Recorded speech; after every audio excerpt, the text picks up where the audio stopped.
Conspiracy Streets Podcast. Welcome back to another episode of Conspiracy Streets Podcast. I'm your boy Castro. As with me always, my partner Maxwell. And today we got a special guest. We got the creators of Shmackwich. We have Jordan, we got CB, and we got Pascal Picks, OG Pops. You guys want to introduce yourselves? Yeah, go by Jordan. I call myself the MD of NYC, MD being short for Master of the Hotel. I kind of just consider myself a point guard in any room that I'm in.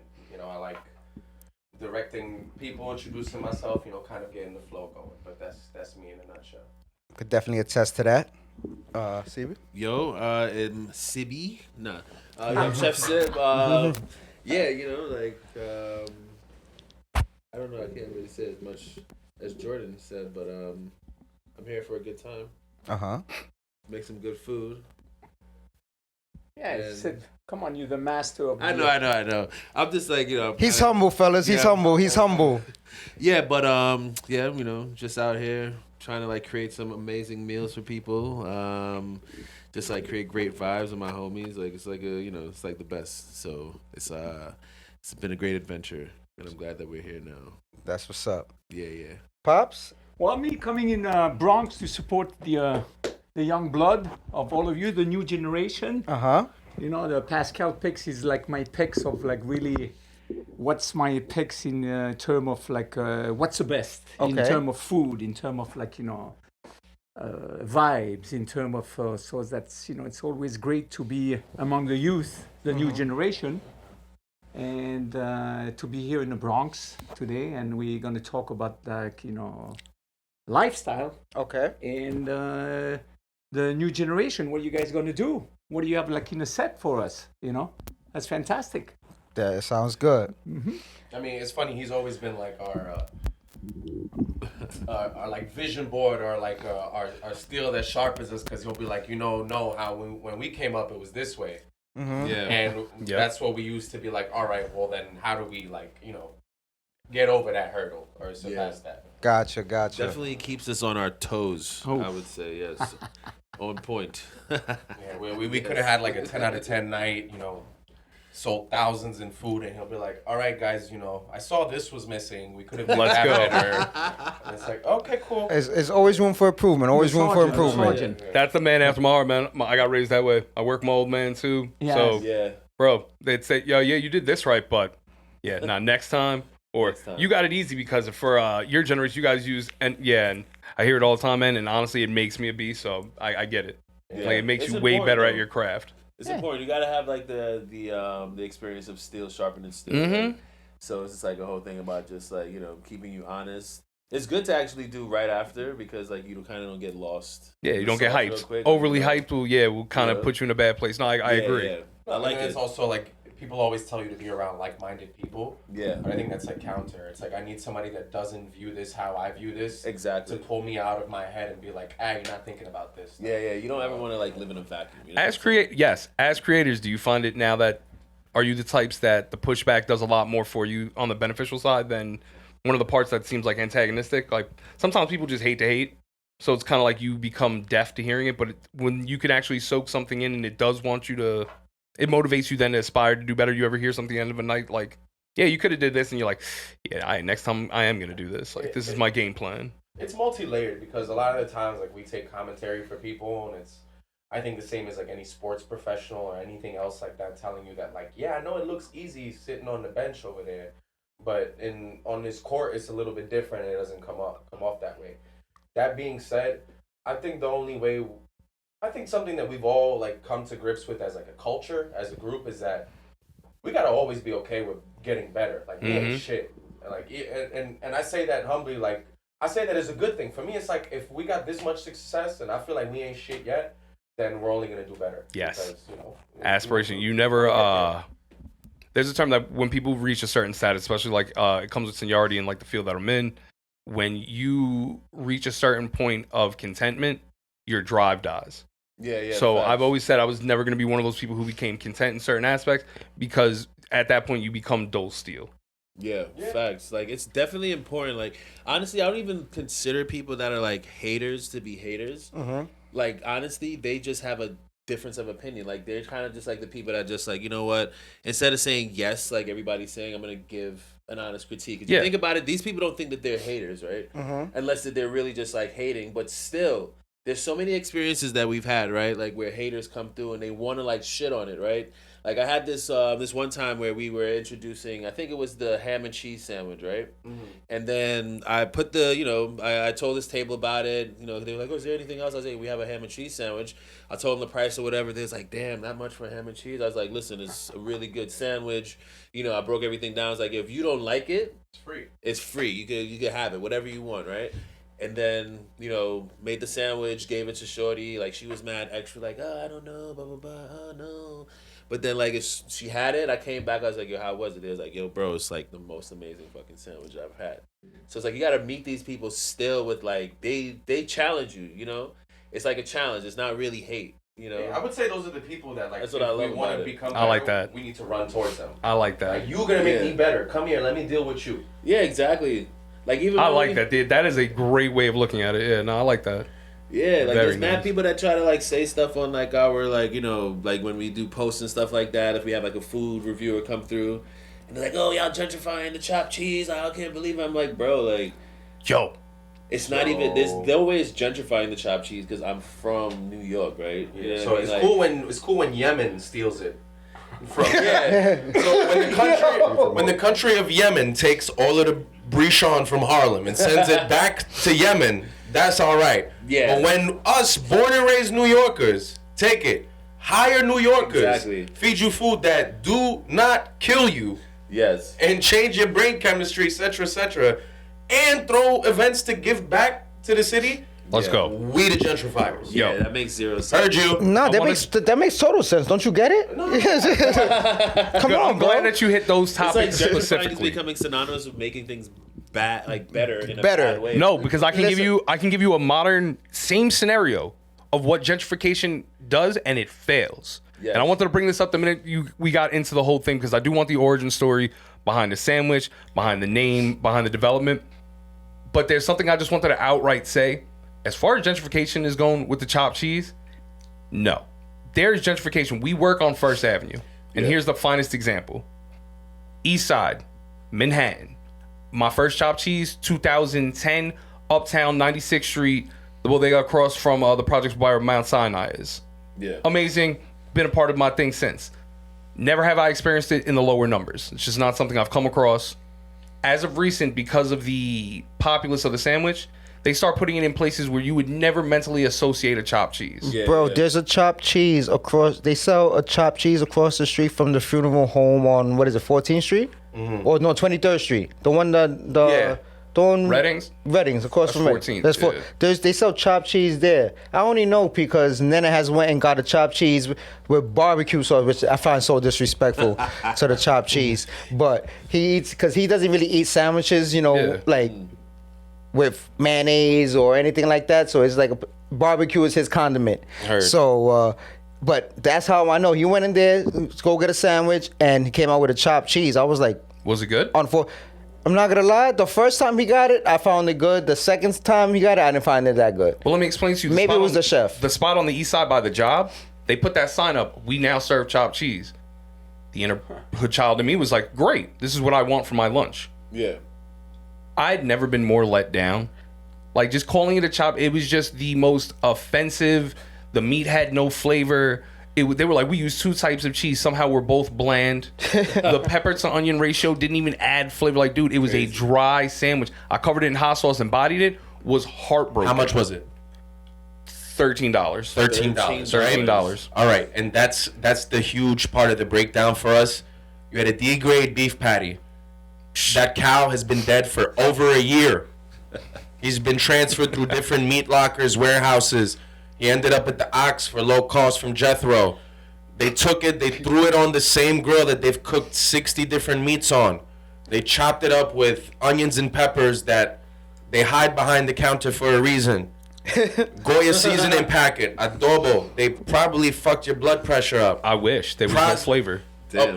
Yeah, that's They the didn't part even of go the steps that right far. there. I'd have been fine with that. See, because we'll come back to that because like we respected the recipe too. Although we completely flipped every single ingredient and the quality of it, it's what a fucking chopped cheese is supposed to be. Talk about it. I've never seen an Ak not take a Goya seasoning packet or the red, what is it, the achijote? Yeah, that's what gives it that color. Yeah. Our color comes from Wagyu fat. Yeah. And you know, a spice blend that Chef Sibi makes. Well, let's talk about it. Let's get from the origin. Yeah, because I'm sorry, I just gotta say, like, y'all cool paying $13 for that. Let's not make it a witch hunt on chopped cheese. $13 for that? That's crazy. Let's not make it a witch hunt on chopped cheese. No, I disagree. I think that selling something by name without it having any remnants of the original thing is a problem, and that is gentrification to me. Yeah. Modifying something, making it of higher quality, and bettering it, not gentrification. Just quickly, they have two. That's not Honestly, a what is stealing. becoming, though, they have a without- chopped cheese truck in LA, bro. Yeah, so we know the people that's behind that, and we can get into that too. Those are the homies. But those are the homies. Like that's we respect that movement. All right. All right, so Origin story. What is becoming though is becoming that chopped cheese needs to be associated with like Flavor? no like cheap it's like connotated with being cheap. Right? yes, So it's just supposed to be a $5-6 And sandwich. like I don't like that because like it just implies that the hood is supposed to be synonymous with being cheap, right? Mm-hmm. And that's when like I feel like mostly it's not even the ingredients that we're using, it's the price that we're selling it at. And that's what makes it like into this like kind of weird like oh I don't know if we could do the Wagyu chopped cheese, y'all gentrifying it because like it's associated with price. But they don't have no problem going to Roof Chris and paying Exactly, $30 for a bowl of mac and cheese that's mid at best. Yeah. Bro, bacon, egg, and cheeses now are in the $8-9 range. Let's not talk about like that's the part I don't understand. I paid $8.99 for a BLT the other day. Like, the product that we're actually like, not to say that we're losing money, but like we could be charged more. We should be charging more. Of course. But we're offering it at a price where it's just like it's not alienating to people. You know what I mean? Like people could still come through and cop it. You know what I mean? And now we have two sizes. We got the little boy.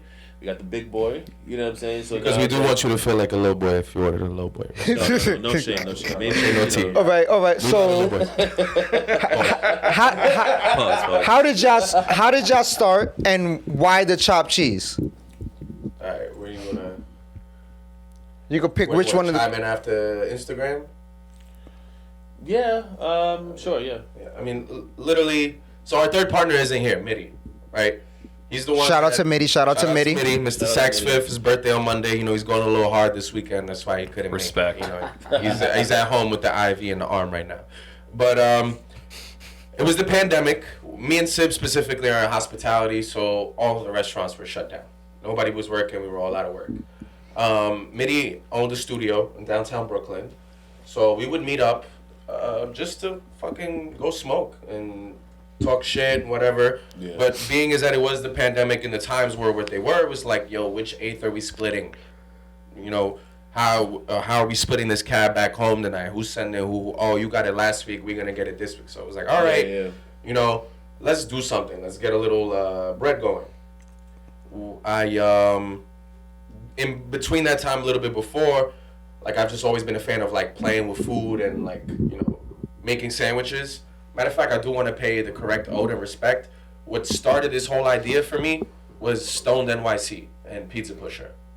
Respect. I remember seeing him on the AM news and like 5-6 years ago, like way before legalization, and he's in a newspaper and it's noted that he's selling cannabis-infused pizza, garlic knots, and soda. And I'm like, cool, that's fire. You don't understand potheads because I don't have $60 for a pizza, 20 for garlic knots, 10. Let me do a cannabis-infused sandwich at like the $20 to $30 range, and I'll make bangs all day. And, you know, that'll kind of like propel me into a movement that I felt was coming, legalization in New York. So when you smoke weed in New York, what are you? You're schmacked. Yeah. Shmackwich. It was that simple. I went on Instagram. I saw the handle was available. Website was available. Twitter. I was like, this was far too serendipitous. It was fate. Yo, let's go. Was meant to do this, right? Mitty introduces me and Sib to each other. We've all had run-ins like in the years before that. Like it seemed it was leading up to that moment.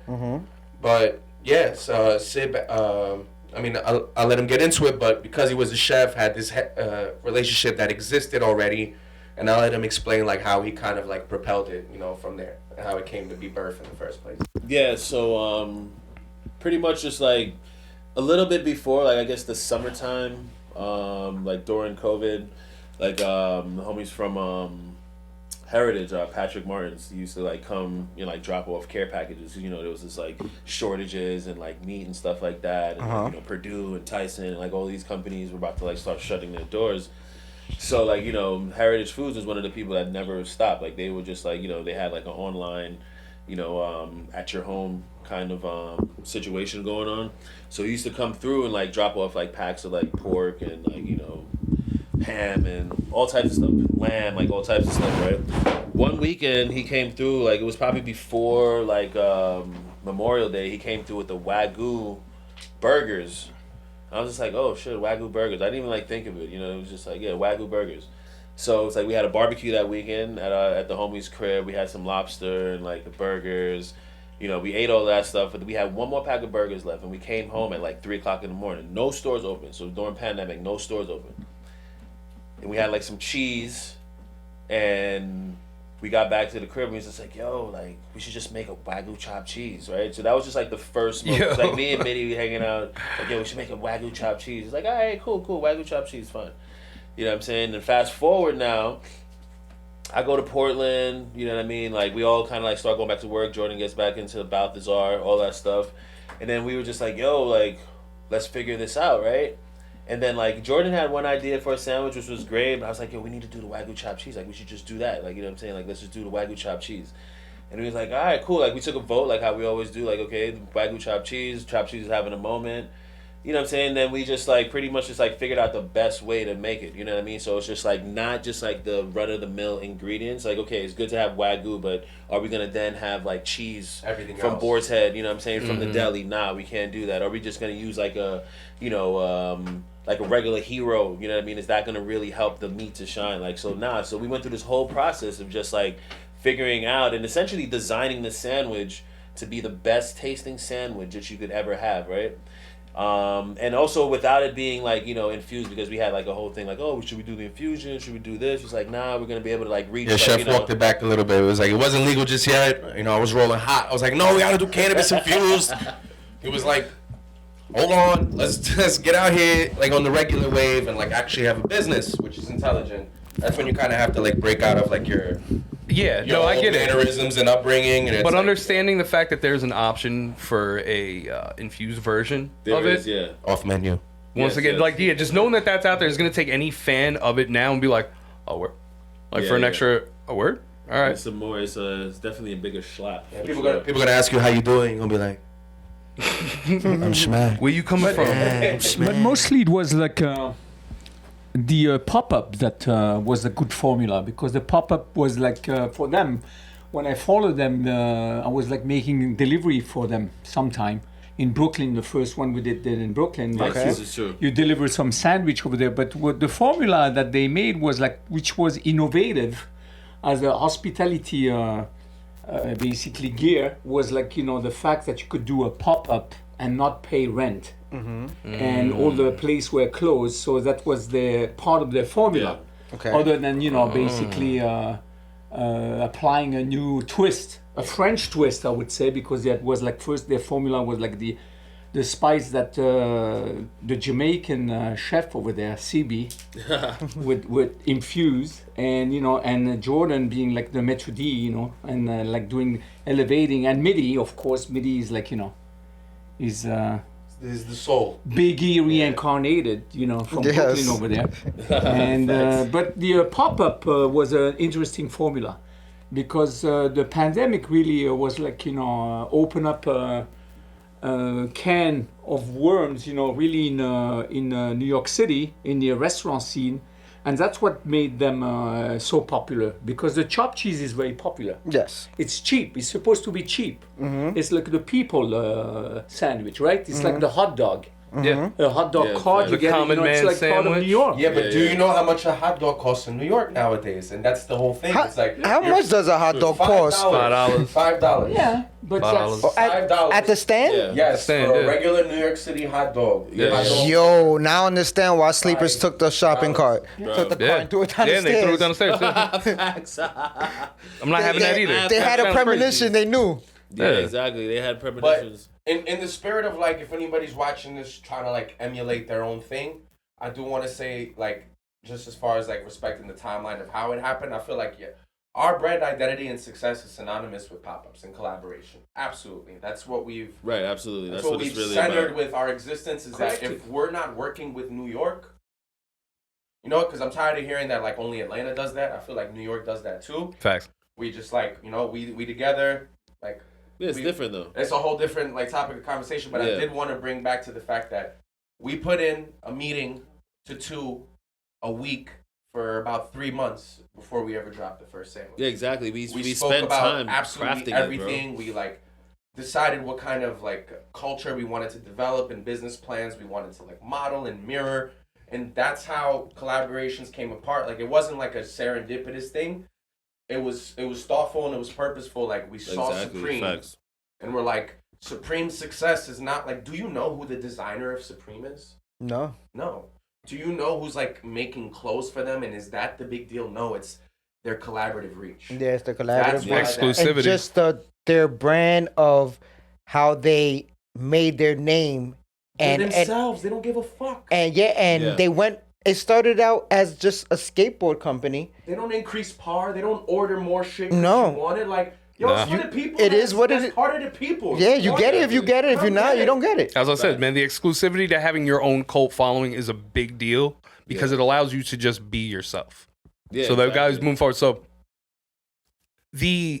all right, so you guys started breaking down the way that you guys were coming together as far as better ingredients and stuff. Obviously, there's knowledge behind what that is, right? Because I couldn't tell you, like, you said boar's head, and I was like, oh, boar's head is fancy. But from the way that you said it, I'm like, boar's head's not fancy. Boar's head is clearly Yeah, like. so it's like No, Boar's Head is supermarket fancy. well, that's what I'm saying. Well, I don't have a background. So where's the culinary background on that coming from? Don't like, get me wrong, Boar's Head is amazing, right? For what it is. Like, honestly, like, I was born and bred on Boar's Head. Yeah. You know what I'm saying? Like, school trips, like, you know, when you got a little extra breach, like, let me cop a little sandwich, a little special, even after school. $3.50 for the You know hero. what I mean? Yep. The 350 with for the hero and the soda, maybe the bag of chips going there, you know. So, shout outs to Boar's Head. Like, you know, they definitely brought us there. But still, like, for me, like, I would say as a chef, the way that I've kind of, like, developed myself is just, like, to be very thoughtful about, like, what's going into the sandwich, right? Because it's just, like, you could even get Wagyu from, like, a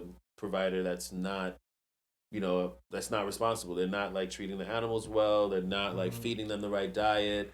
You know, all of these different things, like, you know, it could be just, like, sitting in, like, you know, a locker, like a freezer locker or whatever for, like, weeks until they even, like, So get to it. the point of Wagyu is basically the freshness of basically how they are grown and fed, and then also the freshness of how they're kept after.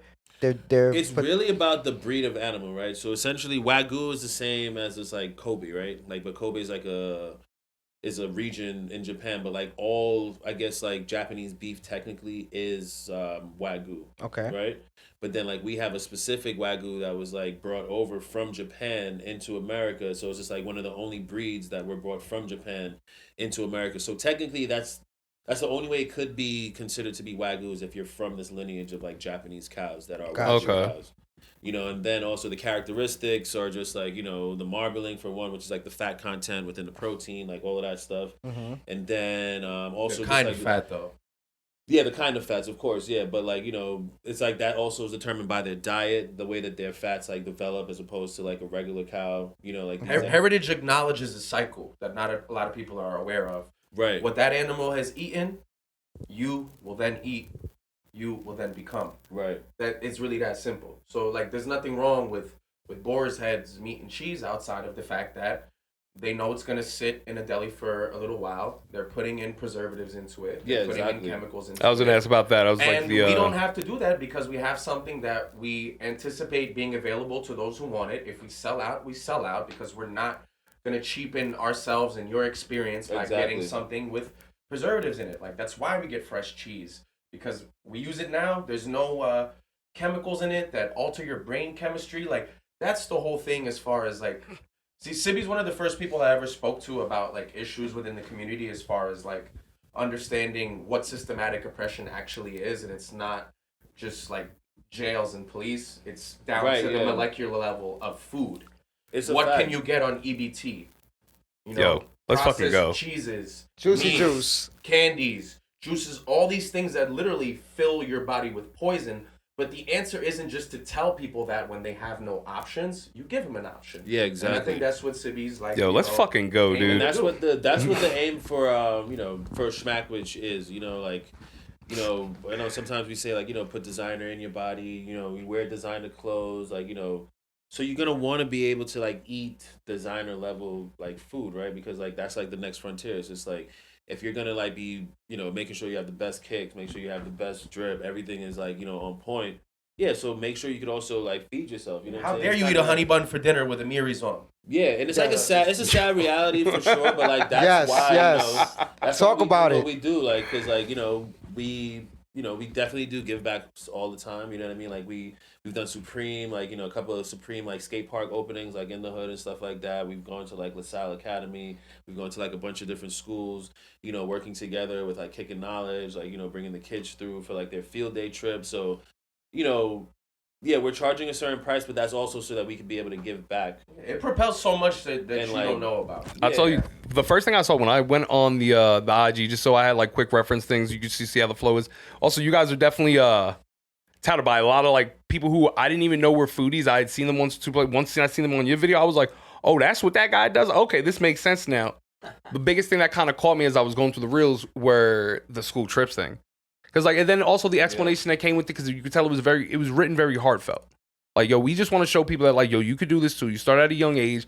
All the kids are eating. They're seeing a startup business that's showing you, just like you said, you don't got to pay rent, but you set up shop, sell out, keep it moving. Exactly. And guess what you do? You people who like the brand, people who fall in love with the whole idea behind it are going to motivate you, and you're going to keep propelling. You can kind of keep going. Exactly. And it just shows you also too, you don't have to commit to anything like, yo, you like this retail space?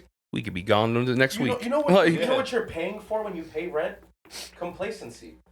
You're literally you're paying and you're receiving a comfort where you think like, you know what, I paid my due to my business. I don't need to look outwardly at all. Or if you work to kind of do like this, I want to call it the most New York business minded like plan you can have.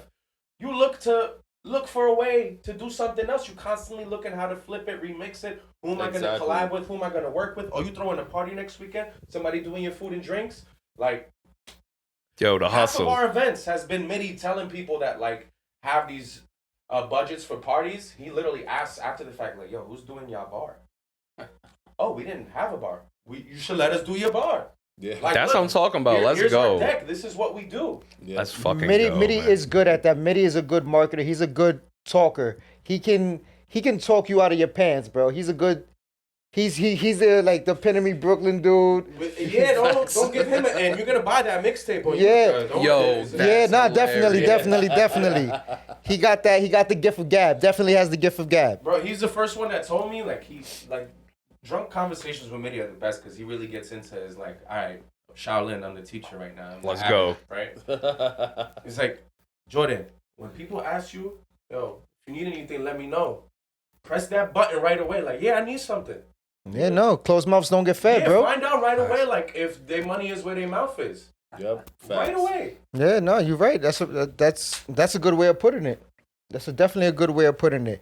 Segueing a little bit, talking about the pop-ups and the way the reach has gotten. I remember when the first couple of pop-ups, you had Alicia Keys and Swiss Beats pop up to one, correct?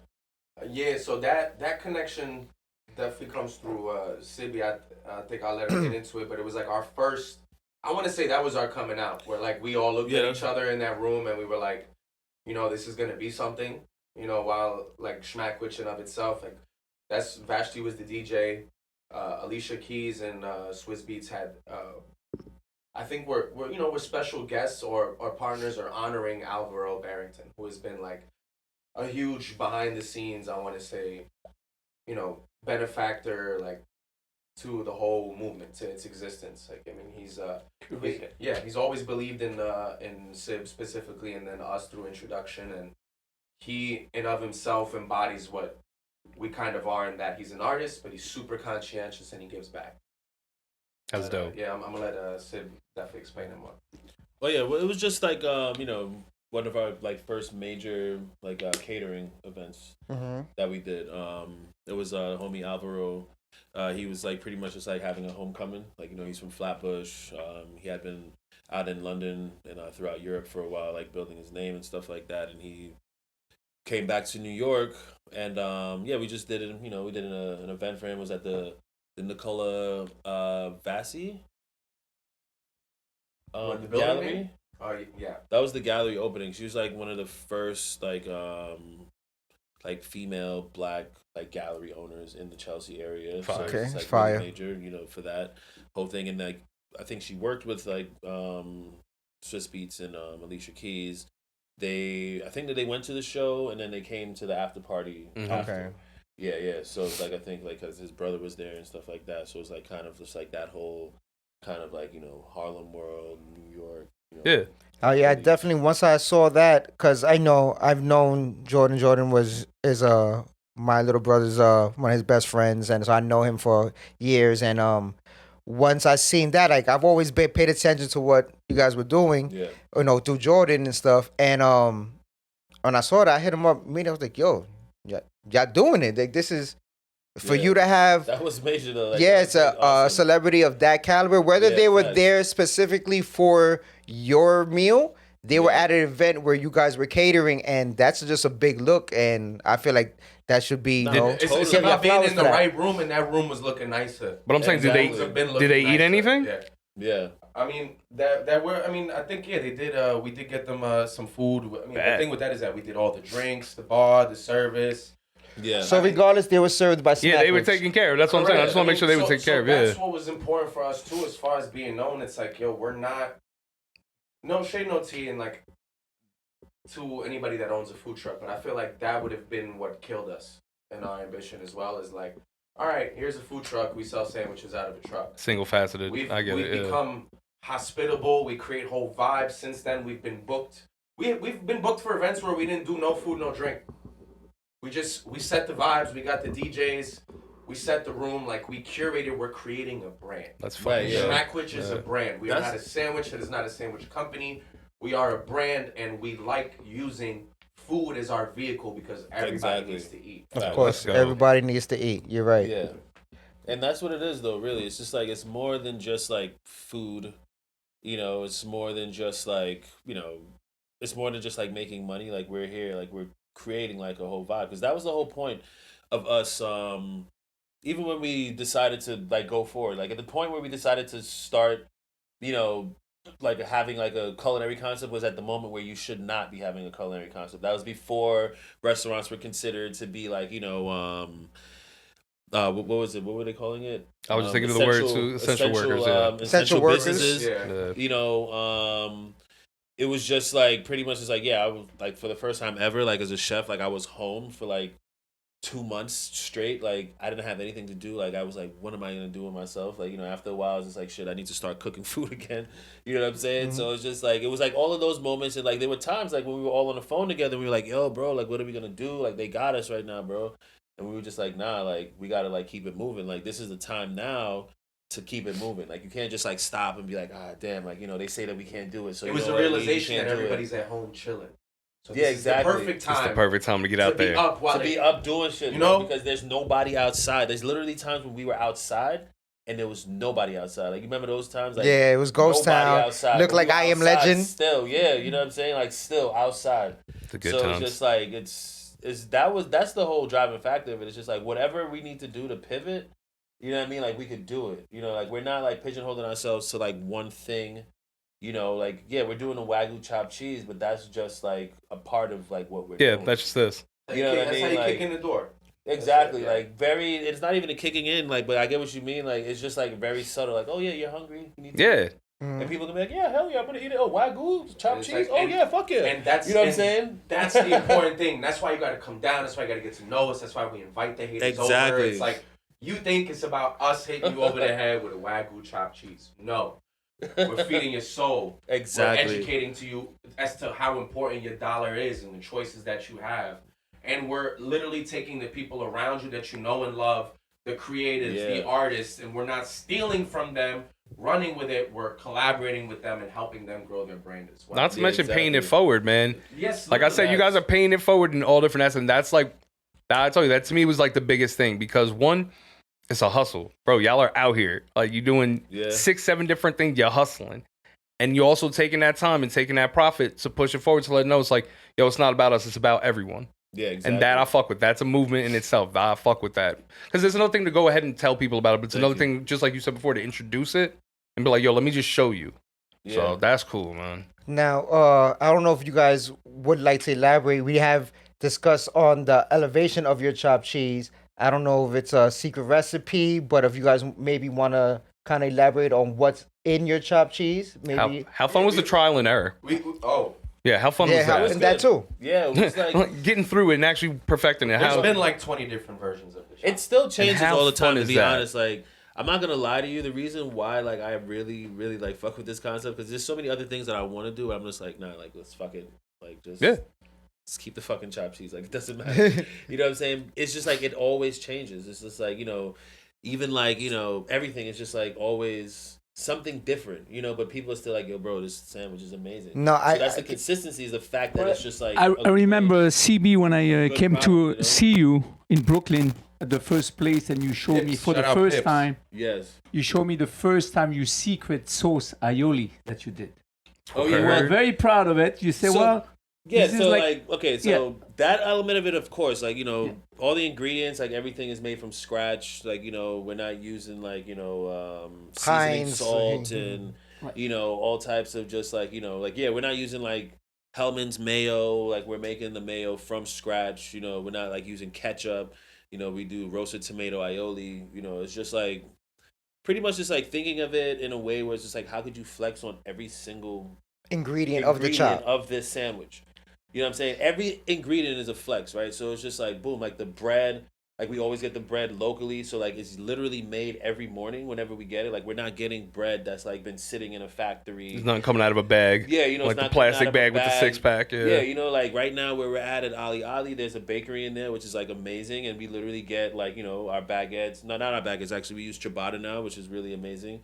Like it's literally coming from there like every morning, you know what I'm saying? Like we go in, the first thing we do is we pick up our order of bread and we go over to our station. That's and, amazing. We set up, the aioli, like everything is, made from scratch. Like, we got the cherry tomatoes, we roast them, the garlic, all the herbs and stuff like that. Make the mayo like with eggs, like, we have eggs in there, but it's just for making like our mayo. Mm-hmm. You know what I'm saying? Like, and the mayo is made like every couple of days. It's not like, sitting for like a week or anything like that. So we make like everything perfectly, like the spice pack, it's like it's just like just like a bunch of like awesome like dried Mexican chilies, just like the idea was to recreate like the Lowry's seasoning pack or like gotcha. So it's like the idea was to recreate that and like kind of get that feel.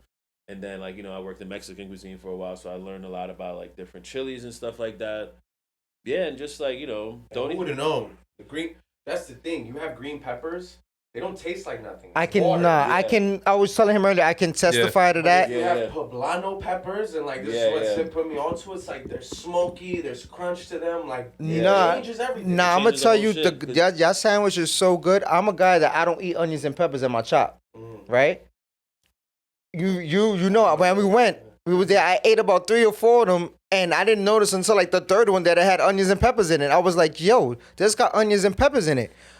Can I get another one? Like, this is good. Like, the way you guys season and the way just everything is just put together, that's why I was saying, like, this is not a chop. Like you said earlier, Haji's ain't got nothing on y'all anymore. Listen, Haji's may have been the originator of the chop, but Haji's ain't got nothing on We just Shmackwich. want to figure out like it's all paying why people homage. gatekeeping for them. Like you know how there's bronze sexuals, y'all Haji sexuals. Like he don't know you. Yo, that's hilarious. And the cook that used to be there don't work there no more. No, yeah, and No, the, you know and what the, it is, and though? the Mexican I'm homie not that gonna- started it and made it popping for them, he's not getting no money, no Nope. PC, no nothing. No, He's the not thing is, represented, like, he's not on the gram. honestly, what it is though, I feel like it's just people are just like so like anti-change. New York is an anti-change. Yeah, it's state. like I'm not hip hop gonna lie, started it's in the like- Bronx, so it can't be. It's half You know what I that, mean? It's half that they're mad that they didn't think of it. That's really how. Also, I because feel. it's like something that doesn't occur. It's like, oh yeah, it's a chopped cheese. It's good. Like I'm gonna eat that shit when I'm wasted. Blah blah blah. Which is our message. Just start. We literally Exactly. We didn't know nothing. Everything has been. No, we were learned like, yo, bro, how along are we the gonna way. charge people $20 for this chopped cheese? That's what our debate was. He's like, yo, damn, like there's no way that we could charge any less than this and make money. So we were just like, yo, bro, like We gotta we do were it. like, yo, Yeah. like literally we were gonna give away sandwiches at first. When I heard You it know was what a I'm saying? $20 chop, I told my brother, and he was telling me, I was like, yo, Joe, I don't know if Jordan's gonna be able to sell a $20 chop, bro. It's a chop. Like, bro, it's a chop. And he was like, nah, but it's Wagyu and this. I was like, I understand, Yo. bro, but it's the hood. We I posted a picture. Yeah. We planned on selling like 15, 20 that first weekend. So what it was is like, that's how we started was, look at this sandwich. We're going to sell it on Saturday and Sunday at these pickup times. Yeah. Monday, you have Monday through Friday to order it. It's limited amounts. Come and get it while it's hot. Yeah. We ended up getting like 70 as a pre-order. We had a very famous Sam, Andre Harrell Mack. Yeah. Who ordered 15. He works with Yeah, Bon yeah. Appetit magazine our first weekend. Yeah. So it's like we were seeing, you know what? Like not only will people do it, but from all different demographics. Hell yeah. How wonderful is it that this is what's uniting New York? And then like, you know what? That's why I feel like Because like there I'm should be honestly more I'm love. gonna give it up for the chopped cheese in general because the chopped cheese united New York at a time when New York needed unity. Yo, damn right, man. You know what I'm saying? And also and all real shit, you know what I mean? Like honestly it's just like for me, chopped cheese I knew like, you know, Jimbo's and you know, over on like 201, you know what I'm saying, underneath the train, you know, like Jimbo's on 125th, Haji's. But like it became just like a dog whistle for just like cool shit in New York. It's like, yo, this is chopped cheese. Like Yo, and facts. it was also a way to like kind of like rag on gentrification too, because it's like, yo, bro, like don't ever compare it to a Philly cheesesteak. Yeah, a chopped cheese. Yo, Never nah, say don't that. ever. I'm very reluctant to even say that because I'm just like, technically, I always get the disclaimer. Technically, I'm not supposed to say this, but for your mind, it's the closest thing I could say is a Philly cheesesteak. It's like the New York answer to Philly cheesesteak. But I'm like, don't quote me on that. We dead, You know what I'm saying? almost Like- yell at people in the, like Yo. in a very New York way. They'd be like, it's like a Philly cheesesteak. Like, No. nah. It was No. the hardest thing when we was Yeah. in England last Not year. steakums. We was in England at the festival last year, and like everybody's like, "Oh yeah, it's cheesesteak." I was like, "No, bro, it's like No. not a cheesesteak." It's like, "No, it's a cheesesteak." And we was playing Biggie at our stand and Pop Smoke, and we was letting them know, like, and that's what everybody loved. Our stand became, so this is the largest festival in London by Live Nation, right? It's called Yeah. Camp Festival. Yeah, it's a huge family festival, and we were part of the Feast Collective. And by the end of it, Oh, all right. everybody knew who Shmackwich was, and we loved it, and it wasn't because, but that's the thing, we're being authentic, we're honoring you, New York. Yeah. Like, we came through and we're like, yo, you order yet? All right, move, next long line, come on, let's go. And like, You treat them like they at home. like you, it's genuine. Giving you the real And the experience. most beautiful part of it is that I said this in another interview, and like I love Kate quoting Winslet had a chop the at same the. line. Wait, what? Winslet. Can't wait. Dead ass? Yeah, dead ass. Yeah, That's Straight up. fire. Yo, Yeah, that's that a was hard crazy. ass thing to say. That's I'll be a honest flex with you. right there. Yeah, dude. Like, That's like, yo, that's big, bro. and I didn't want to move That's a past flex. it, but when you said we basically, and this is the way I interpreted, we basically deconstructed and recreated a sazon pack, like the amount of passion that went into my fat heart hearing that, I was just like, yo, that's beautiful, bro. And then you followed up, and I was like, God, man, listen. And that's who it's for. It's for the people that love like for me, the reason why sandwiches was the first thought. Like I'm religious with sandwiches. Nah, So, for like, real. Don't put too much meat in it. Don't put too little.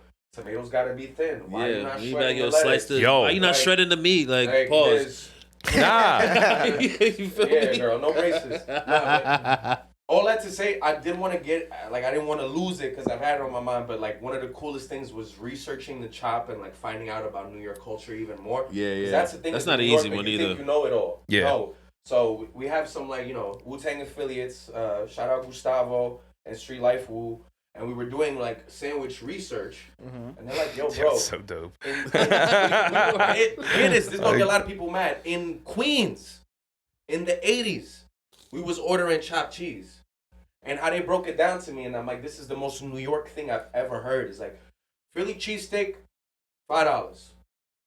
Cheeseburger, $4. How do I get the dollar feel for 15 cents? Like they literally just told the Ak, like, chop it up, make it feel like a cheesesteak. Yo. It isn't, and it isn't the same price. Yeah, and that's the most New York shit I've ever heard. That is. Yeah. Facts. And honestly, that is an even better origin story because I did not know that. I thought chopped cheeses started just south of like 138th, like in some little small bodega right there. I thought it kind of just popped one day and then just spread. It was one of those magical things where you never really kind of ideally know the origin story. Yeah, like you never really know, but you kind of have an idea. Yeah, like, it's like hip hop too. It's just like it's so New York. It's just like you don't know. And no one will ever know. It started in the park. Did it start at 58, 73? Instead of like cook it over easy. It's like, of course you can transition this meat into many different forms. Ooh, you put it all together. Fucking reinvented the wheel, didn't you? But it's like, it's the same. Nah, man, there is something to that though. Taking something existing and bringing it to a next level is something. Like I said, one of my favorite quotes came out of the Social Network interview. He was like, "Does every man who's ever built a chair owe homage to the person that first built a chair, even though they completely revolutionized the design?" Word. So if you're taking something that exists that's a real quote. and you are actually taking it and making it 1,000 times better, like. Do I owe credit for inspiration? By all means, I'll give you acknowledgement. But past that, we're not talking the same thing. That's the whole student becomes the teacher. To kick up to you because like every single musical should we genre be bringing an in envelope the world to Hajis every ever week? needs to come back to moans and groans from cavemen like 30,000 years No, ago. but the Pay real homage. of it though is just like respectfully, if we're in all being real. honesty, like yeah, we're not like like I said, it's like it's not even about like what we said this, bro. It's not even about a sandwich, bro. Like. It's just about like us, like it's the trying to movement, be the coolest versions of ourselves we could possibly be. Hell yeah, and have a vehicle, to present. It's just like okay, yeah, we could just be out here and just like on the street and be like, yo, we eat some dope ass niggas just like chilling. It's like now we have this amazing we bring this sandwich. with us, yeah. You know what I'm saying? Like if you guys want to like see, like feel the vibe in a different way, here you go. You know what I'm saying? Like honestly, it's just like. For me, for like food, like, I studied art when I was in school, you know what I'm saying? I studied my BFA or whatever. So like, food is just like another medium of art for me. You know what I'm saying? It's just like, okay, you get to like paint the fucking picture like through food. And it's just like, it has like, I've always said that food is the most like honest medium of art because like there's no interpretation. It's either good go on tomorrow. You can't think about not it. good. Yeah. You know what I'm saying? There's no thought. Like you can't interpret it and be like, oh, I interpret that this. People can sit there and be like, oh yeah, I see this and I see that in the painting and the woman is over here and the guy's there. But no, it's either if you don't eat it, if you bite it and you're like, nah. If your face doesn't light up and you're like, yo, yeah, you know what I'm saying, and you're quiet and you just finish it. Then if that's not the case for me, it's trash because it's just like if you could talk about this while you're eating it.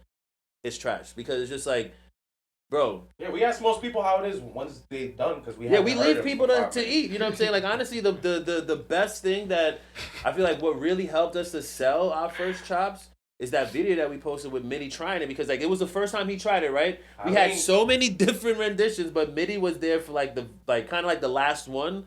You know what I'm saying? But it was like kind of in the middle, and like we came to the crib. Jordan came through. Homie PD, you know what I'm saying? Like all of that, they, everybody tasted it, you know what I'm saying? And then Mitty had it for the first time in that video. He was like, yo, here, bro, just have the sandwich. It was in my bag for like 3 hours. I was just like, we like running around the city doing a bunch of different stuff. And then like, he had the sandwich for the first time. And like when you saw him stop, it was like, yeah, bro. Yo, yeah, this is it. It's like, yeah. And then that shit right there is what got everybody like, yo, this sandwich must be really good. Because you felt it. You felt like that visceral, like, damn, like this is like, he was quiet. He ate the shit the whole way through the video. You know what I'm saying? Yeah, he thought he was about to talk his shit. He was doing a whole lot of Yo, as a fat boy, let me tell you, nothing. As a big dude. My son's big. My brother's like, we're all big dudes. Nothing gives approval of a meal more than just utter silence. Absolutely. Like I come from a shit talking. There's 10 people at the table. All of it. Once it's quiet. So the fact that you just said it like that when no one has a response, like. Yo, man, y'all are like fat boy superheroes. It's mad inspiring everything y'all are saying right now. I'm just sitting here like, yo. Yo, the first first chop I ever had, I got from you guys when you was on that spot down on West 4th. Down by West 4th? Yeah, Solaro. Shout out. Yes. Shout out Paolo. The first one I went, and I went, and I was on my way to go pick up wifey, and I was just wasting time, and I just ended up being down there. and I just picked one up. I forgot about it in the car for like 5-6 hours. I went back to the car, didn't heat it up, nothing, and ate it, and it was delicious. And I was like, yo, if this is this good this long after, I could just imagine how good it would have been if I would have ate it right then and there. Yeah. Bro, when I tell you, we're going to go this week. Yeah, we're going to try to either go And tomorrow we're going to or go Wednesday. and go get some chocolate so he could try it. Yeah, we're gonna get my live reaction. Listen, man, I'm not a get critic. His live reaction I'm just a because big dude who likes The food. live silent reaction. Yeah. I'm not gonna talk much. I might Smack the camera like, all right, no, we're not doing this now. Yeah, exactly. It's personal. Nah, I'm one of those people. It's about to get viral. I'm one of those people like, yo, listen, if I do take eating when I can, just because I got stomach issues, so it's very when I can eat. It kind of just depends. So because of that now. You love us. It's good for you. That's what. But even then, it's just I do have those moments where I do fall in love with a plate. Like, yo, dogs, I've been sick all week. My wife cooked last night, and it really was. She was like, "How is it?" And you ever want to just like look at your significant other and be like, "Yo, it's delicious. Please stop talking to me." Like, you know what I'm saying? Like, you're interrupting what's going on between me and this plate. And just the way that the energy that y'all have brought for it, like, I'm looking forward. Like, yo, I ain't even going to eat Wednesday, bro. I'm gonna go in there just clear-eyed, like, sit down, have like kind of one of those.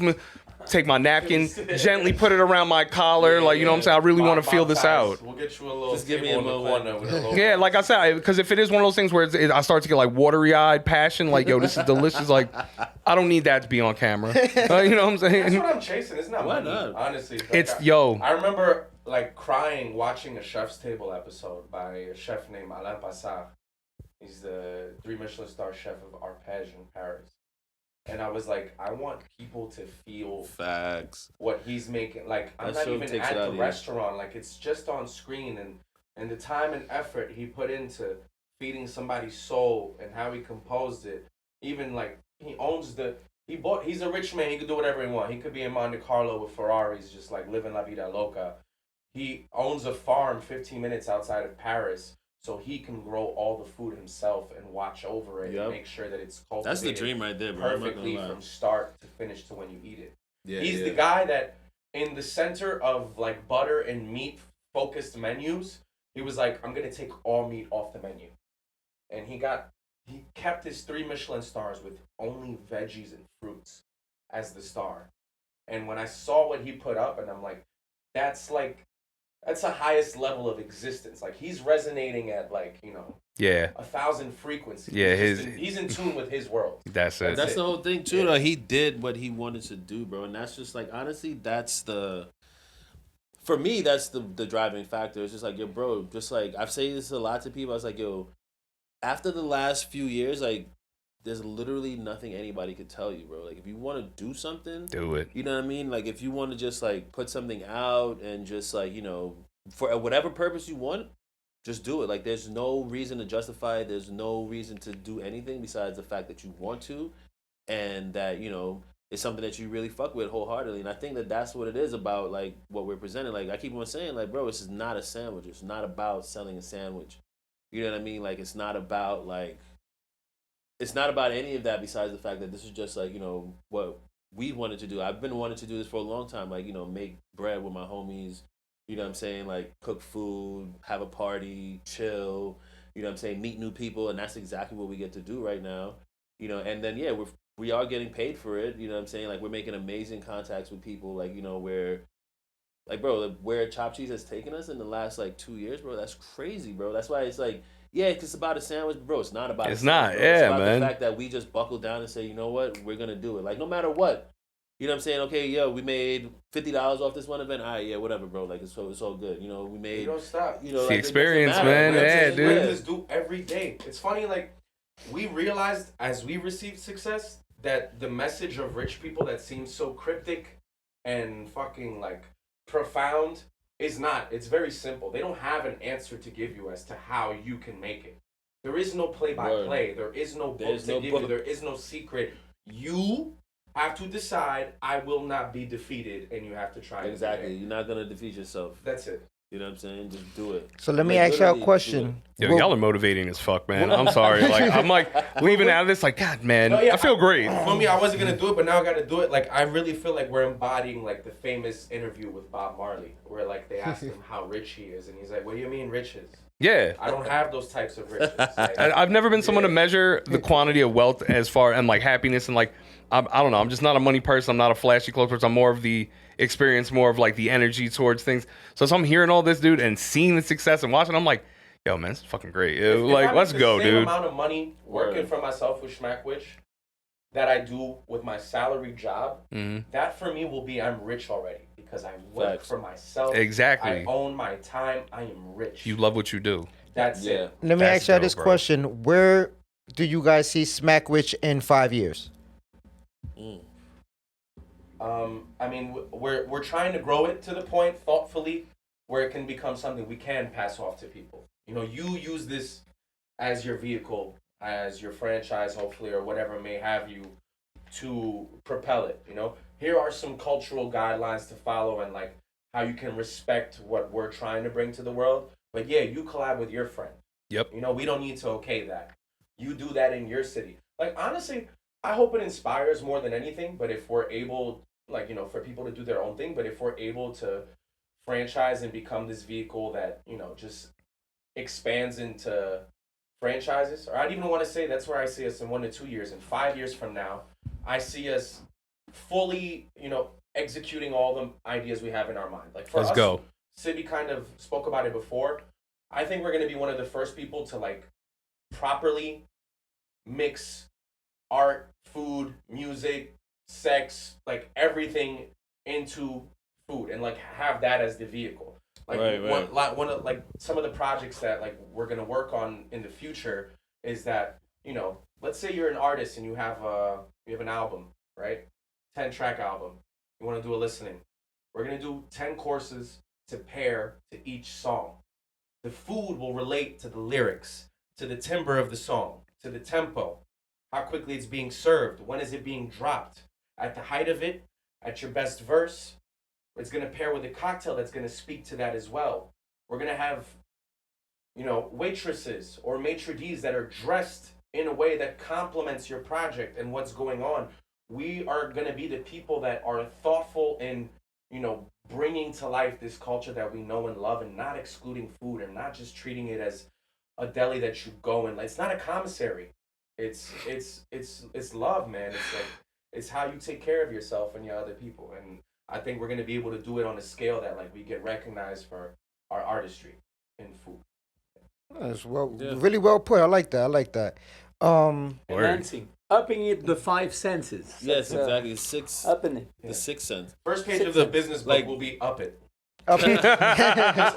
The second one, up it again. We used to tell Mitty about like It's a problems and stick shit up. we had, like, oh, this is why we won't be able to do it. He'd be like, I don't care, we gotta up it. We just got like, okay.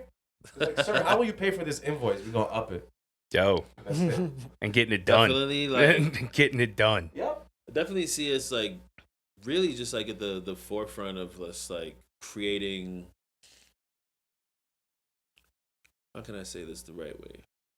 Like having like, you know, just like comfort food being able to have the same impact as a Michelin, you know, I get you, La yeah. Bernardin, you know, La Bernardin, like, you know, having that impact. Like, you know, when you eat at a place like that, you feel something. It's like something that's like, it's visceral, right? Like you feel like every aspect of love. The reason why they have all their produce fresh daily is because that's when that's when the most like electricity is passing through that product. You know, the reason why is because like, you know, you get the meat straight from the butcher, like straight from the farm instead of like going through the butcher and going through like all of these processes is because like, you know, it has the most life still, you know what I mean? So like for me, it's like I want to take the deli and just like make it that. Like that's what I think it should be. That's what it was, you know what I'm saying, to begin with. You think about it, like all the old school like Jewish bakeries and delis and the Italians and everybody that kind of like helped to build like this culture of New York City, which is based around sandwiches. Like you think about it, it's just like a sandwich is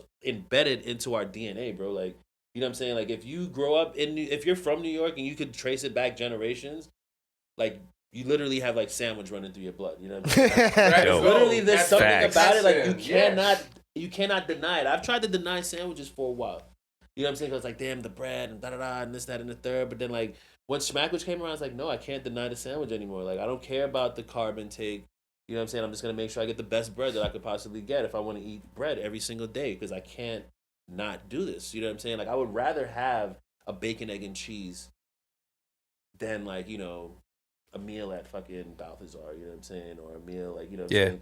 I would rather do I'm that guy. So you know I'm like, I would get rather it. do that. And like, okay, if what really separates that for me is the ingredients that they're using at the deli, all right, that's why I became a chef, because like I went to restaurants, I got shitty service, and at the same time, the food wasn't as good as something I could do. I was like, and I wasn't even like, at that point, I wasn't even like a professional, right? Like I was just like, yo, I could just do way better than this. Like, you know what I'm saying? Like this shit is not really hitting. So I was just like, yo, I'm going to start learning how to make all of these dishes. Like, you know, any kitchen that I worked in or any restaurant, I always made sure I went to go talk to the chef, like, you know, hang out in the kitchen, learn different things. Like, yo, when do I go and buy, you know, when is the best time for me to go and buy this product? When should I get fish from over here? Or when should I go to the farmer's market? And they would tell me, like, you know, these are the days you should go, blah, blah, blah, because it's the freshest. And I just followed that.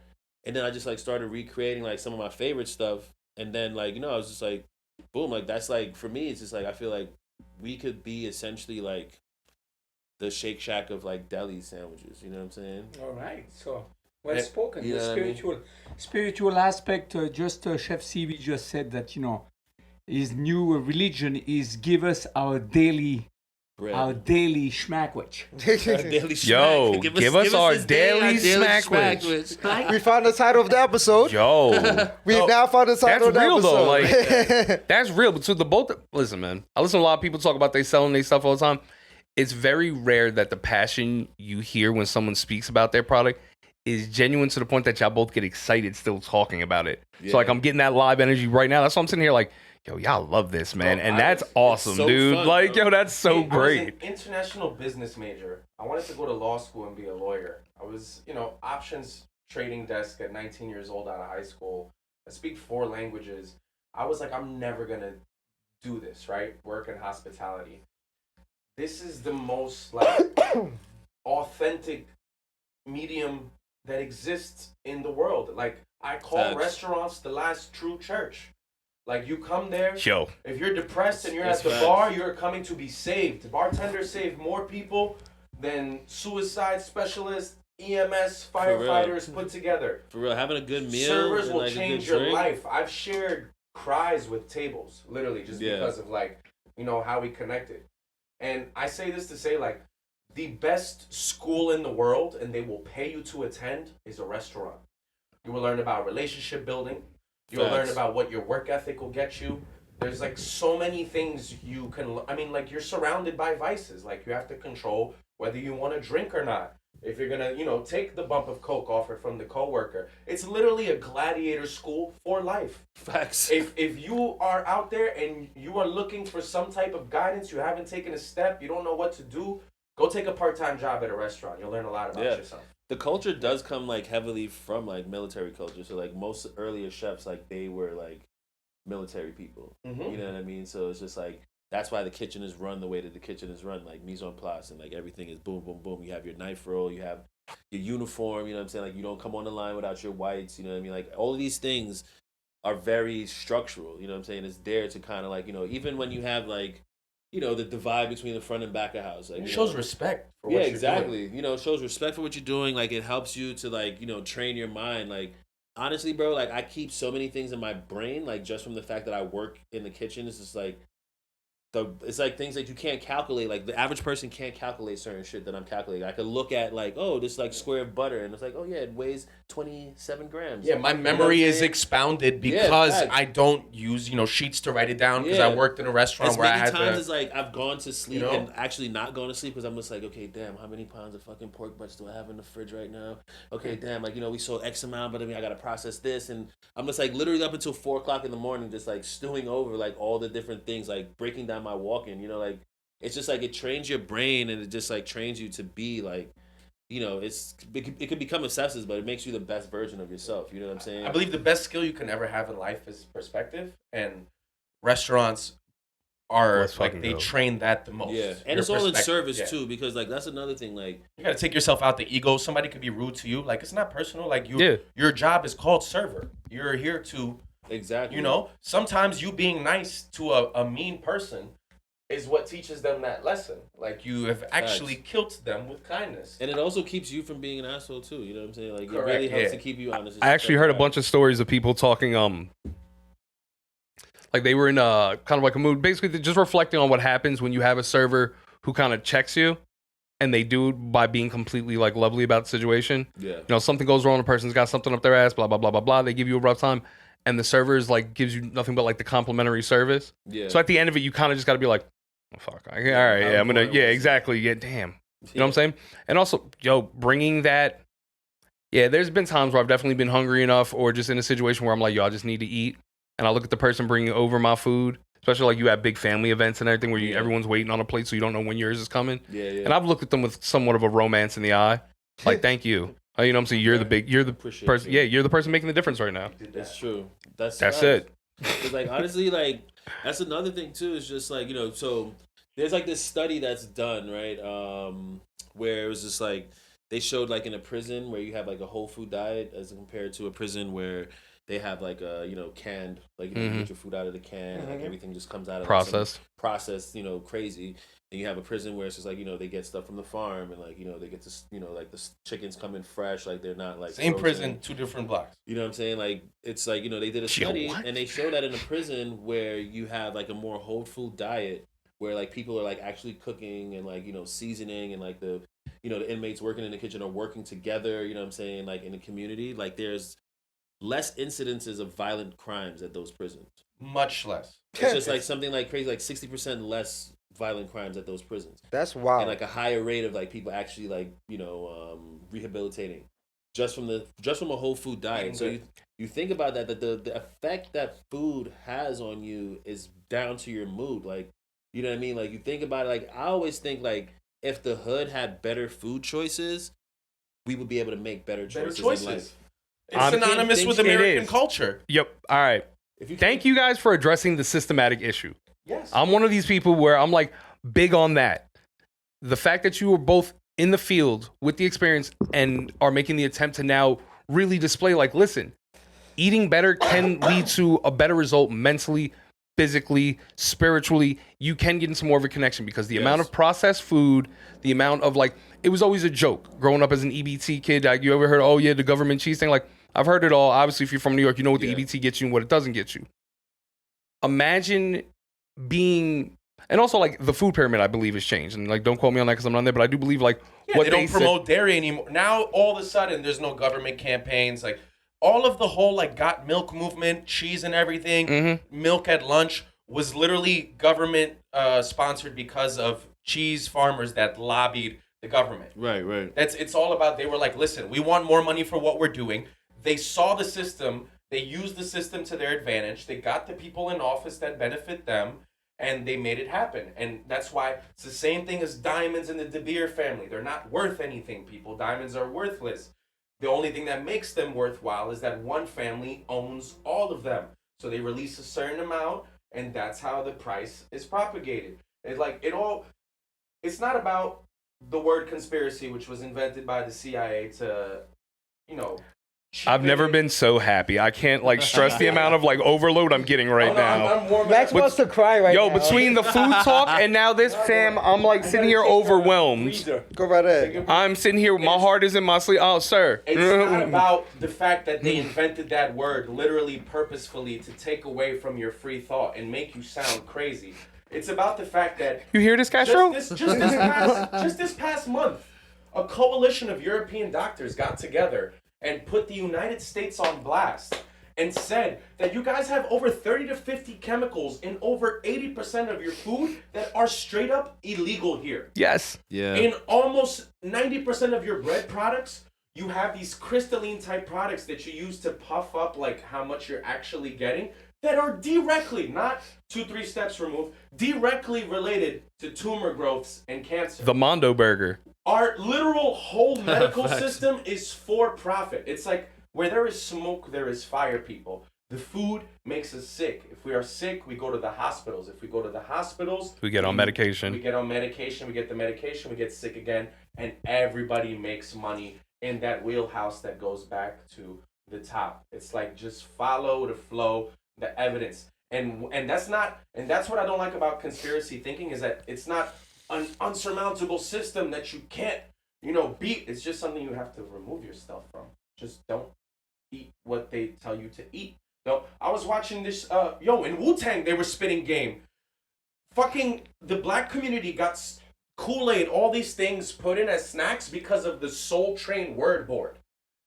Soul Train I did was see that on such the a web. popping Yeah. program in Yeah. the black community that white executives came in and were like, these are the products that we're gonna, pander to the community and fill them with. Yeah. And that's why we love Kool-Aid, honey buns, etc. Nobody fucking ate that. That's not from Ghana, Senegal, Ivory Coast, like Burkina Faso, wherever may have you. It's literally from white executives. I love zebra cakes. I don't care. Yeah. And that's fine. But the thing is that the informed decision is the correct decision. Oh, of course. I know. He literally, when he says I love zebra cakes, he's saying, I know this is poison. Oh, yeah. I enjoy it. Don't be confused. And he's also part of the Swirl Gang, so. Correct.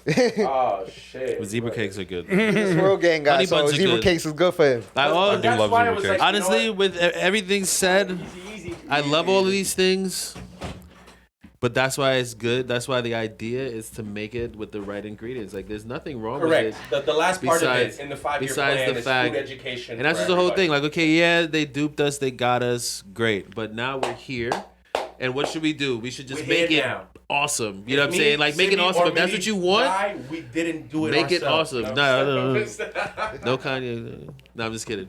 No, but like, no, it's just like about making the things that resonate with you awesome. Like, there's nothing wrong with it besides the fact that it's just like made in like a very like shitty way. Like, and like Yeah, no, it, even the it, people they're that not create evil these if products, they tell you and you still do it. but even these people with the products, like I can't. Yo, even, that's like, actually a very good I don't point. blame They're all just of dumb. them. You know what I'm saying? Because like honestly, now people like they just want it. Like people just like, yeah, I just want this. I just want it. So it's just like, you know what, fuck it. Like, but like for me, as using Shmackwich as like a vehicle for change, right?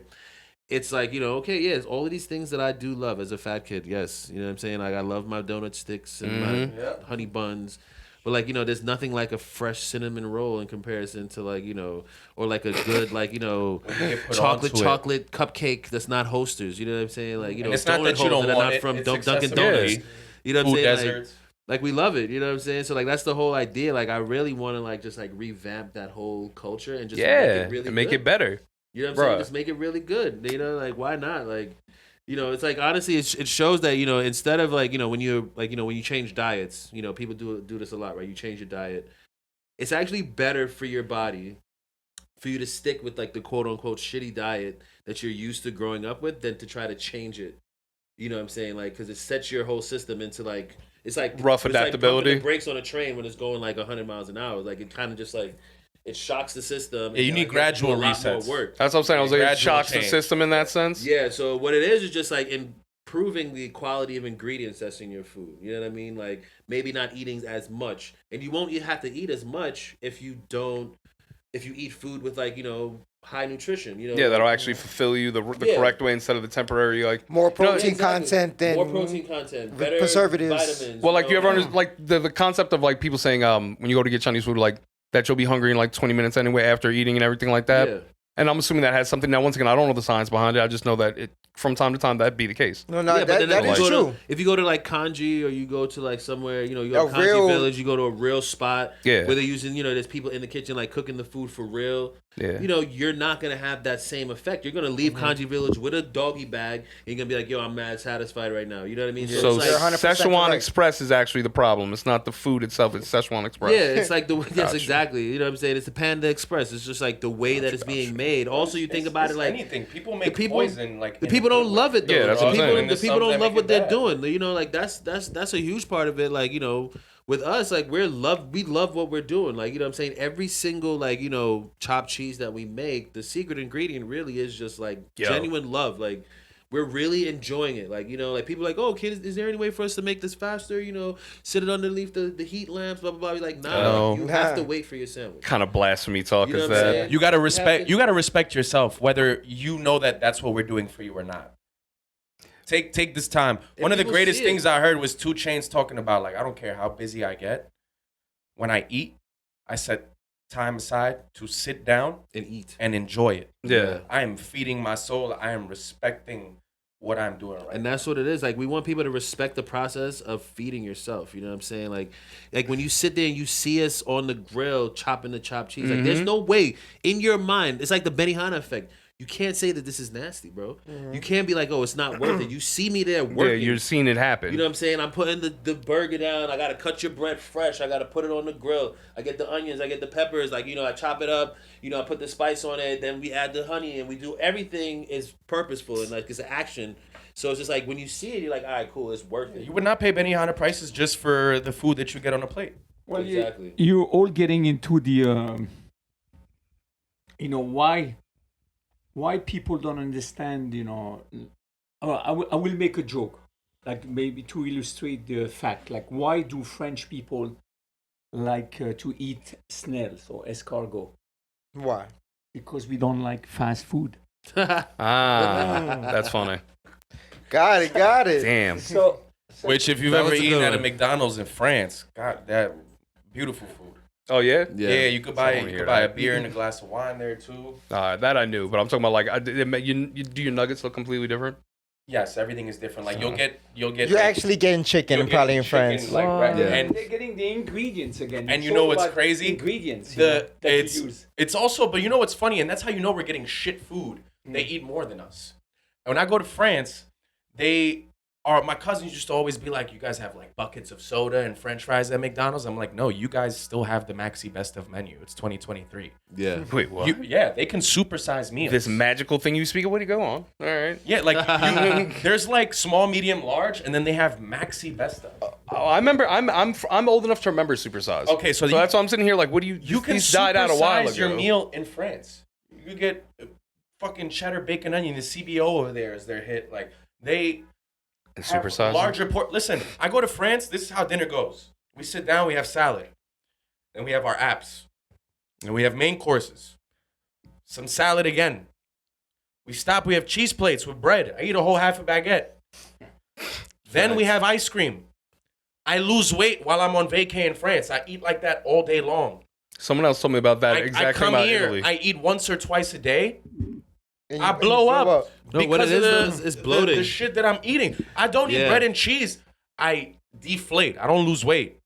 I deflate. I'm inflated because of like my body can't handle. Yeah, your It's body's like not- water it's not weight type of processing thing. it. Bro, this is what I am currently physically going through. Yeah, it's where my gas. body has reached a point of like, I now have to fast for the next 2 days because I've gotten a buildup here from taking good quality food and then getting smacked and going and eating something that was completely shit right before I went to sleep, has completely locked up and swollen my body. I now have to fast until my body can correct itself. That's what I'm currently going through. Yeah. So like I understand everything you guys are saying is complete gospel.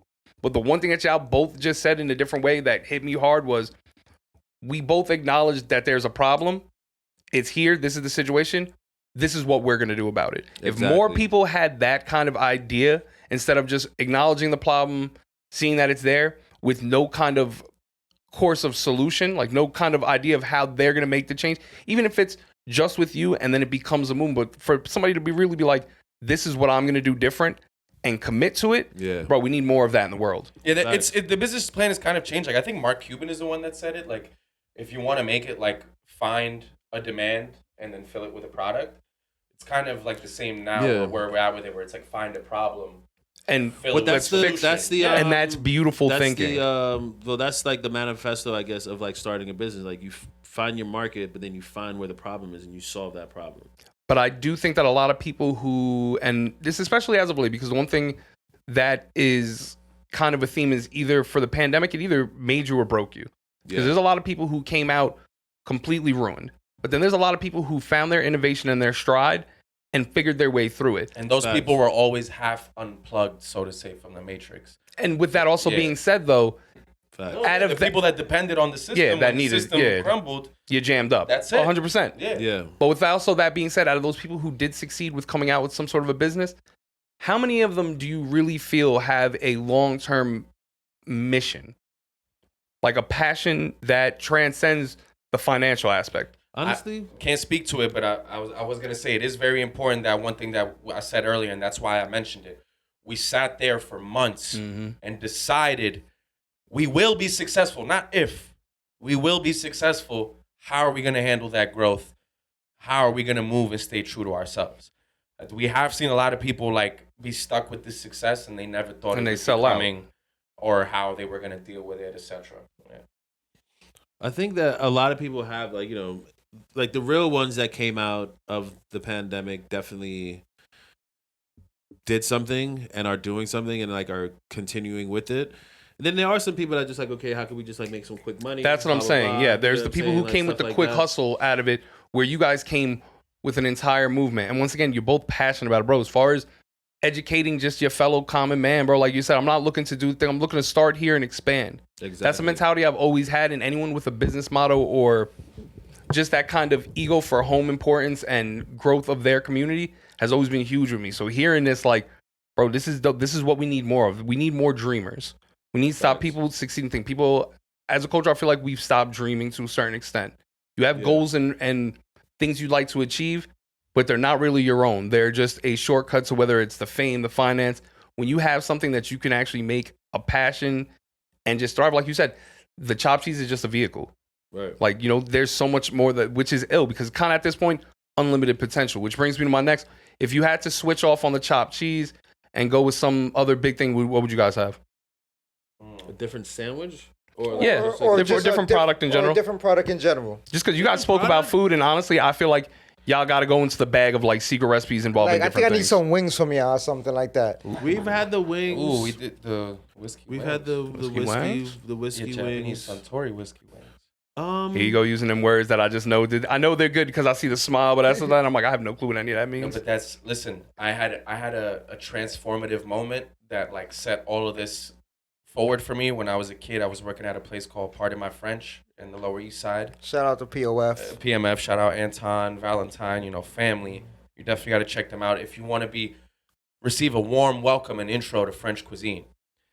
I received at the time, you may not know him, but I know of him. He's like a world star hip hop, like freestyle rapper, Shah Moolah, right? Mm-hmm. And Chase Benji, the two homies, they always doing the crazy like freestyles. They came to Pardon My French. They're again, part of this like, I don't eat raw meat. I'm not gonna have a steak tartare. And I asked them why. And I found out why they were scared of it. And I'm like, boom, let me explain all of this away for you. Educate, that's it. Once you tell people, the door's open. And a lot of people, like when they're prideful and they come from like a certain kind of background of like, passive aggressiveness for survival, like I'm not gonna ask you and make myself look no type of way. So it's like, just so you know, this is like brine with like vinegar. Like all of the bacteria that's actually inside of this raw beef has been killed, so it's safe. And then what happens is that because it is uncooked, the flavor lies within the blood, so none of it has escaped. So you actually get to have this super flavorful, impactful, and it keeps all of its nutrition bite of protein. Right. And it actually tastes good. Yes, yeah. and you would never know that and they would never know that. They would have never, after that, ordered their steak medium rare when they usually have it well done, if I didn't take the time to like respectfully use the knowledge that I have to use it for what it's for. But it's to educate you. It's bring also you, not like, alienate people. It's also a testament to the quality of like what a PMF, comparison to like what you're getting, like say at the the C-Town supermarket, right? Like growing up in the hood, like what I'm saying, like you already have like a negative connotation about meat that's undercooked. It's just like, this shit's been sitting in here. It might look bright and red on the top, but when I open it, it's gonna be gray on the other side. Yeah. The last thing that I want to do is eat not this cook thing. it. Yeah, exactly. Yeah. Well done. Like people think that when people from the hood come into the restaurants, like, yo, I want my burger well done. It's just like, oh, they have no respect for the meat. It's just like, no, bro, I'm like literally. Yeah, I'm just not trying to get Did you sick. explain to them? I'm not trying to get sick. You know what I mean? Like, and that's what it is too for us. Like, with utilizing the ingredients that we use, is the fact that these ingredients are the best. You know what I'm saying? They're not pumped full of nitrates that's gonna make it look redder than it is because like it's been dead already for X amount of time. Let me ask you a question. When you say, just I don't mean to interrupt you, but like when you're saying like the redness of the meat, have you ever bought like ground beef from Trader Joe's? And see, it looks like the color of this microphone I've seen it, but like I try not to shop at those places, to be honest. But yeah, I know what you mean though. Like, is that the nitrates, or is that because they promote it as fresh? But I feel like it's always just It's like Kool-Aid on like they dyed my meat in I can't Kool-Aid. really speak to because it's about the language in the U.S. to Trader Joe's, but like You could say it's fresh definitely, juice like, as long as you put from concentrate and tiny in the bottom. Yeah, but So it is like, fresh beef, tuna but does that fish. mean that they didn't add nitrates? No. Yeah, exactly. You know what I'm Yeah. saying? And then like, it's just kind of like it's just common practice now to like kind of do some of those things to just like To upsell it? to upsell it into also so that that the rest like the not the restaurant but like the supermarket doesn't lose that money, you know what I mean, as far as just like on on losing product or whatever the case may be. Wait, so are to you make it more saying appealing and stuff like that? Are you saying that supermarkets will use Food coloring. unclear branding in order to upsell a lower cut of product in order to not fall off the market? No, but basically what he's saying, like, if you look at Kraft Singles is not cheese. It's cheese No, no. product. Yeah, no, I was more or less being like sarcastic about it. Yeah, no. No, but he's like, wild. yes, of course. I mean, Yeah, like, that's wild. We've always known that the whole business ideology is that the TV was always $100. On Black Friday, they're gonna say that it was $120, put a slash through it, And it's and 100. list it at $100, Yeah. and boom, you're gonna buy it for $100. It's always been up for $100. Yep. Right. And It's a manipulation of. At this point, the It's world also- and technology has been around long enough that people know how the brain works, how humans work, and they look to try to Manipulate. influence and manipulate. That's why it's important to have individuality, stand on your own, and think for yourself. Let's fucking go, dude. right. Yo, Yeah, that's good. But for all, I'm a bit older than all of you. The food supply chain is what you're talking about, like, the use of colorant or chemistry, right? In a large country like United States. But remember, don't forget that the world capital of restaurant is New York, with 27,000 restaurants. And to speak to that, you have the key word nowadays in the 21st century is traceability. Right. Yeah. Traceability, because traceability will let you know what the origin of, whether it's a Tajima blood line of the Wagyu beef, Yeah. whether it's like, this meat that was like a Trader Joe, where it comes from.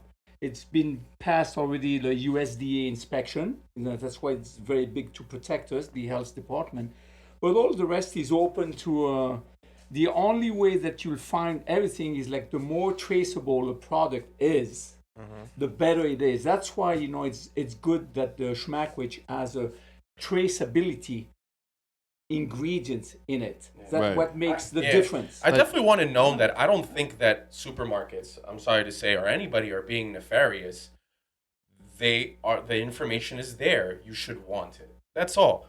And like Right. Shmackwich is a good person to make you realize, like, because we have you do it through this experience where you don't have to think of it as educational. It's fun, right? But hey, like, this is what's in your food. You should know that. I'm not just wrapping up this sandwich and saying, here's a chopped cheese. Pay me. This is everything that you have. It's $25 for a curated experience, not for a sandwich. And therefore, the value is out of this world. the amount of subliminal education that comes along with this is honestly really awesome. Because like I said, just sitting here alone, I've learned mad stuff, which is dope. Like I said, it's kind of, you guys kind of did put the kibosh on where I thought the legend of the chopped cheese started, but still, good to know these things. As far as what do you think, we were speaking on subliminal education like a week or two ago, as far as like the person that was doing like OnlyFans in regards to giving church sermons and like how the two could, now do you find you can have the same capability with food? Like you're like, oh man, this is really delicious. Well, good. Let me tell you what's in it. Yeah. And then that person from that point, that's awesome, man. Absolutely. Yeah, do you have a lot of like people actually, how could I put it, like question not like your ingredients, but maybe your ingredients, but like how it, like the sandwich came together, or like where things came from, like how you have the information of the bloodline of the Wagyu and all that. Like, do people actually ask you that, or is that just something that you just offer up to inquisitive minds that, they may just give you a little spark? I feel like people also question Nice. it without questioning it directly. Mm-hmm. They were like, oh, depending on the inflection, $25 for a chopped cheese? Let me tell you why. You're suspicious, and let me tell you why you shouldn't be suspicious and why you should be happy that we're actually doing this, because like this is like introducing you to a whole new world of like being able to actually feel good after you eat. Like there's so many people that like they come to us for chopped cheese for lunch, right? And if you know, chopped cheese is not a lunch sandwich at the deli. You know what I'm saying? But people literally come for lunch. So it's like, you think about it, you eat this chopped cheese, you're not about to like go and feel like you need to take a nap. You're like, yo, I'm ready to go for the rest of the day. Like it literally feeds you, you know what I'm saying? And it feeds like your brain and like, you know, you feel good. Like one thing I always like testify to is just like when you're at school, right? And you have like, you know, citywide tests, you have like a big test. They say, make sure you eat a good breakfast. They don't say study. They don't say like, you know, remember all the shit that you learned. They say, nah, eat a good breakfast, right? Eat a good meal. So that's just the whole thing. Like, you know, that meal is what's going to interact and help you to think straight. So like the fact that people could like, you know, these are people that work in like in, you know, huge industry in the building that we're in, bro. It's just like, you know, there's so many different companies that are the top operators of their industry. And you're coming to us and you're feeding yourself midway through the day. And like you're getting better at your business because now you're coming there every single day. You don't even realize why, but it's because like this burger that you just ate has like, you know, high levels of monounsaturated fats, which processes through your body better. You know what I'm saying? The animal was actually pretty happy. It had a pretty calm life. You know what I mean? Like everything that is put into it. That goes like the, sorry to interrupt you, the tenderness and all that goes into like the emotional status, the emotional state of the cow. Yeah. Not even the tenderness, Fear but can the be way it makes you transferred to you, feel. bro. The way Fear it makes can you be feel. transferred. So like, you know, okay, when you start getting into the science of it, right? The emotions of every animal is locked into its fat cells, right? So if an animal is afraid or if it's like stressed out, if it's being picked up by forklifts and thrown around the farm and like it doesn't get to see any like daylight, it just like sits inside of like, you know, a pen until the day it's going to the slaughter, you're gonna feel that, you know what I'm saying, neurologically inside your body and inside your mind when you eat this animal because it's locked into the fat. You know what I mean? So it's just like, you know, and a lot of times when the animals don't have adequate diets, they have way more fat content, right? And like that fat content is not healthy. It's just like saturated fats. Like you just sit there. It's like sedimentary.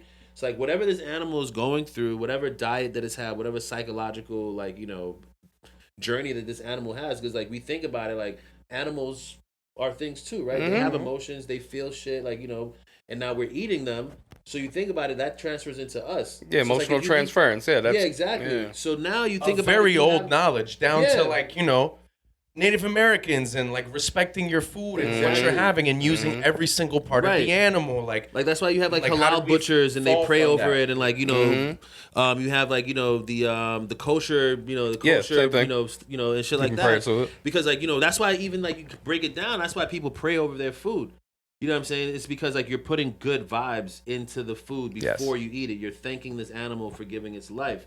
So like for us, like the reason why we wanted to be a very conscientious eating experience is because of the fact that, you know, once you could sit down and you really think about and you're very like, you know, in the moment, like you're just locked in on eating this sandwich. You know, you're just locked in on having this meal. You have way more potential to like have a better experience with this food than if you're just like sitting there and eating just because you got to go and like get back to work.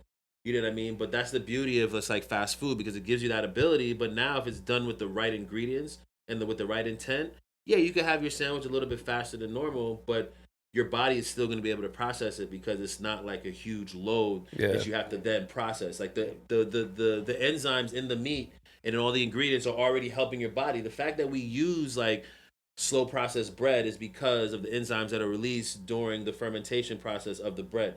So like the thing about it, bread is not bad, right? What's bad is the way that bread that we use like on the market is processed. It's not a slow process. Like you think of it like human beings, like we're evolved to have bread that is slow. You know what I'm saying? Like it's sourdough. Like we're supposed to pretty much like only eat sourdough. It's supposed to be a 24-hour natural fermentation. Now those enzymes that occur when the bread is fermenting naturally rather than like a fast process helps it to break down in your gut. So like you have like your gut biome, which is like, you know, your the bacterial makeup of your gut. You know, it's easier when you eat sourdough. Like that interaction is like way more like simpatico. You know what I'm saying? It's not like a war inside cause of your and gut. effect of your mother's breast milk versus a cow's breast milk. It's not meant for you. It doesn't go down well. Exactly. It doesn't go well with your system. So it's just like it's a whole like like even with like heritage foods, right? The animals that they have are traceable back to 300 years of origin, right? A lot of the animals that are on the market now, they're hybrid animals, which means that they're mixed with a bunch of different things. Like a pig is not just a pig on the market right now. Didn't China just genetically make a cow that makes like 30 gallons a day in milk or something like that? Well, that's a whole that's a whole nother story, and like that's a whole nother thing. But I'm so happy. You have no clue. Like as far as just content is concerned, biggest thing is, bro, I'm big on conspiracy. I'm big on just outside knowledge. And he hates me for it. Yeah, so to hear every part of, if you're not informed, that's what I'm saying. Every part of like everything that y'all was saying, I'm like, yo, I'm so happy right now, bro. Like, you have no clue. Conspiracy streets. Yo, bro. It's not even conspiracy. It's just like honestly, it's just like bad practices going out of control, bro. You know what I mean? Like that's one thing. He's the one that woke me up out of it. He's like, it's not this like evil fucking hooded organization. It's just, bro, it's in plain sight. They're telling you what they're doing, and everybody knows. But my issue with Max is that he really thinks that there's an evil hooded organization somewhere. It's easier to think that way than to really conceive the idea that things could be that bad. There's not, but what I'm saying that's happening is like the broad scale of it is just like you allow people to make their own decisions. Yeah, and most of the problems. That's where it comes back. You know what I'm saying? But now, like you think about it, like we just eat the apple off the tree, and we shouldn't. We have a movement going on right now with like people that want things to be responsible. Like what Pascal was saying, like traceability.